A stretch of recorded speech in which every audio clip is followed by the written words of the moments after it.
नमस्कार बच्चों, कैसे हैं आप सब? उम्मीद है आप सभी बढ़िया हैं। आपका स्वागत है आज की कक्षा में। आज हम लोग एक अच्छी सी कहानी सुनने वाले हैं। कहानी सुनना तो आप सबको बहुत ही पसंद होगा।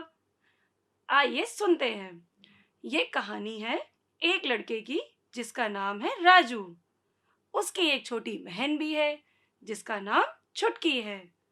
राजू कक्षा 5 में और छुटकी कक्षा 4 में पढ़ते हैं। एक दिन राजू और छुटकी घर में खेल रहे थे।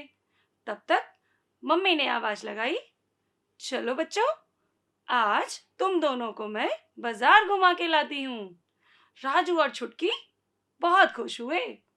राजू छुटकी से बोला, आज तो बहुत मजा आएगा। छुटकी बोली, हाँ भैया, सही कह रहे हो। राजू और छुटकी माँ के साथ बाजार निकल आए। तभी दोनों की नजर मिठाई की दुकान पर गई। दोनों ने ललचाई नजरों से समोसे, रसगुल्ले, तरह तरह के पकवानों को देखा। मम्मी समझ गई कि ये दोनों मिठाई खाना चाहते हैं। फिर क्या था, मम्मी ने दोनों को मिठाई खरीद के दे दी। दोनों बहुत खुश हुए और खुशी खुशी मिठाई चट कर गए। अब मिठाई खाने के बाद सब लोग बाजार में आगे बढ़े।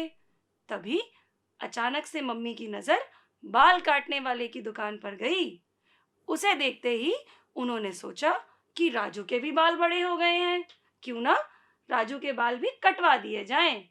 बस फिर क्या था, वो राजू को नाई की दुकान पर ले गईं।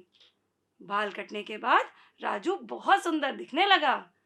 उसके बाद सभी बाजार में आगे बढ़े।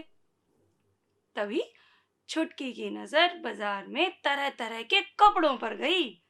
छुटकी ने मम्मी से पूछा कि माँ, सुंदर सुंदर कपड़े कौन बनाता है? माँ ने बहुत प्यार से समझाया कि ये कपड़े दर्जी सिलता है। राजू और छुटकी बाजार में खुशी खुशी मस्त चाल से अपने कदम बढ़ाए जा रहे थे। तभी अचानक से राजू को ठोकर लगी और राजू गिर पड़ा। माँ ने राजू को प्यार से उठाया और राजू को चोट लगी थी। रो रो कर राजू का बुरा हाल था। मम्मी जल्दी से राजू को डॉक्टर के पास अस्पताल ले गईं, जहां राजू को पट्टी की गई और कुछ दवाइयां भी दी गईं। इसके बाद सभी घर आ गए। जब शाम को पिताजी ऑफिस से घर आए और राजू को उदास देख के पूछा, क्या हुआ राजू, इतने उदास क्यों लग रहे हो? राजू ने चोट वाली सारी बातें कह सुनाई और रोते रोते पिताजी से लिपट गया। फिर पिताजी ने बड़े प्यार से उसे चुप कराया और पूछा, राजू, आज बाजार में तुमने और क्या क्या देखा? राजू और छुटकी ने एक दूसरे को देखा और पिताजी को हलवाई, नाई, दर्जी और डॉक्टर सबके बारे में बताया।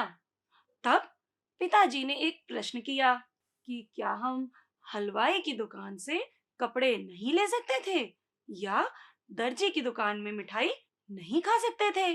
दोनों बच्चों को कुछ समझ नहीं आ रहा था।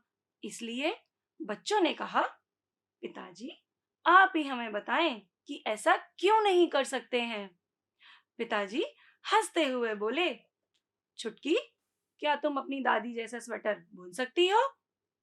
छुटकी बोली, पिताजी, मैं तो अभी बहुत छोटी हूँ, भला दादी माँ जैसे काम कैसे कर पाऊंगी? पिताजी ने समझाया कि हर व्यक्ति विशेष अपने अपने काम में माहिर होता है। कोई दूसरे का काम उतने अच्छे ढंग से नहीं कर सकता। जैसे हलवाई दवा नहीं दे सकता, डॉक्टर कपड़े नहीं सिल सकता। समझ आ रहा है ना? जब कोई व्यक्ति अपने काम में माहिर हो और उस काम के करने के बदले कुछ पैसा लेता हो, इसे ही हम व्यवसाय कहते हैं और उस काम को उस व्यक्ति विशेष का पेशा कहा जाता है। तब तक राजू बोल पड़ा, जैसे हमारी सुरक्षा के लिए पुलिस, है ना पिताजी? सही कहा ना? हाँ राजू, मतलब तुम एकदम सही समझे। तब तक छुटकी बोली, जैसे डाकिया चिट्ठी देता है। क्यों पिताजी, ठीक कहा ना? पिताजी बोले, हाँ बच्चों, अब तुम दोनों मेरी बात अच्छे से समझ गए हो। ऐसे ही किसान हमारे लिए फसल उगाते हैं, सफाई कर्मी सड़क और गलियों की सफाई करते हैं, शिक्षक हमें विद्यालय में पढ़ाते हैं। तब तक छुटकी बोली, पिताजी, आज मैंने बाजार में सुंदर सुंदर कुर्सियां और मेज भी देखी।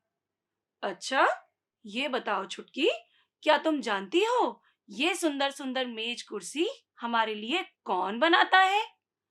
बढ़ई हमारे लिए लकड़ी के सामान जैसे मेज, कुर्सी, बेड, ये सब सामान बढ़ई बनाता है। और कहानी यहीं खत्म होती है। तो अब आप सभी बताइए कि आपने इस कहानी से क्या सीखा? चलिए मैं बताती हूँ। हम जहाँ रहते हैं, हमारे आसपास कुछ लोग हमारी मदद करते हैं, जैसे सफाई में, सुरक्षा में, गाड़ी चलाने में, कपड़े धोने में, हमें पढ़ाने में। ये सभी हमारे सहायक होते हैं। ये हमारे जीवन को सरल बनाते हैं और इनकी सेवाओं के बदले में हम इन्हें कुछ पैसे देते हैं, ताकि ये भी अपने परिवार के खर्च को उठा सकें। इन कामों को हम रोजगार अथवा व्यवसाय कहते हैं। अब मैं आपसे कुछ प्रश्न पूछती हूँ। अच्छा रमेश, ये बताओ, जब हम बीमार होते हैं तो हम किसके पास जाते हैं? हमें दवा कौन देता है? बिल्कुल सही जवाब, डॉक्टर हमें दवा देते हैं। अच्छा गीता, अब तुम बताओ कि जब हमें नए कपड़े सिलवाने होते हैं, तब हम किसके पास जाते हैं? बिल्कुल सही कहा, दर्जी के पास जाते हैं। अच्छा, अब कोई मुझे बताएगा कि अगर ये लोग हमारी मदद ना करें, तो क्या हमारा जीवन इतना सरल हो पाएगा? नहीं, बिल्कुल नहीं। इसीलिए हमें हमेशा इन लोगों के प्रति आदर का भाव रखना चाहिए, सम्मान का भाव रखना चाहिए। आइए बच्चों, अब हम कुछ अभ्यास कार्य करेंगे। मैं आपसे कुछ प्रश्न पूछूंगी और आप मुझे उनके उत्तर बताएंगे। चलिए शुरू करते हैं। अच्छा, ये बताइए बच्चों, खेत में सब्जी उगाने वाले को क्या कहते हैं? शिक्षक या किसान? किसान कहते हैं, बिल्कुल सही कहा। फिर इसी तरीके से बीमार होने पर दवा देने वाले को क्या कहते हैं? डाकिया या डॉक्टर? क्या कहते हैं? डॉक्टर कहते हैं। बिल्कुल सही बात। ठीक है। कुर्सी, मेज और लकड़ी का सामान बनाने वाले को क्या कहते हैं? पुलिस या बढ़ई? बताइए, बताइए, बताइए। क्या कहते हैं? बढ़ई कहते हैं। बिल्कुल सही बात, शाबाश बच्चों। ठीक है, अब मैं कुछ प्रश्न और पूछती हूँ। चोरों को पकड़ने वाले और हमारी सुरक्षा करने वाले को क्या कहते हैं? बढ़ई या पुलिस? बताइए, क्या कहते हैं? पुलिस कहते हैं। बिल्कुल सही बात, पुलिस कहते हैं। ठीक है। अच्छा, तो अब ये बताइए बच्चों, घरों में चिट्ठी डालने वाले को क्या कहते हैं? डाकिया या लोहार? बिल्कुल सही बात, डाकिया कहते हैं। आइए बच्चों, अब मैं आपको कुछ गृह कार्य देती हूँ, जिसके जवाब आप अपनी उत्तर पुस्तिका पर लिखेंगे। बच्चों, अपने आसपास दिखने वाले लोगों के व्यवसाय के नामों की सूची बनाइए और पता कीजिए कि आपके आसपास कौन से व्यवसाय से सबसे अधिक लोग जुड़े हुए हैं। अगली कक्षा में फिर मिलेंगे। धन्यवाद।